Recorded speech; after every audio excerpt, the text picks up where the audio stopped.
Yung ganyan na truck mga sir, Mazda Titan, location of engine number. Tuturo ko sa inyo kung saan nakalagay ang engine number ng Mazda Titan. Okay? So babaklasin natin ito. Babaklasin natin to, tapos itong common rail.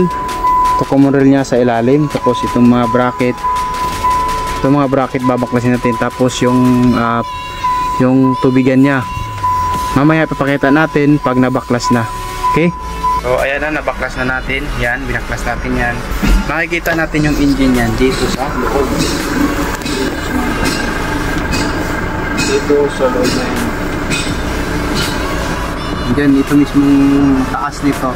Ito. Ayan. Itong nasa plate na to. Yung plate na to dyan sa taas. Okay?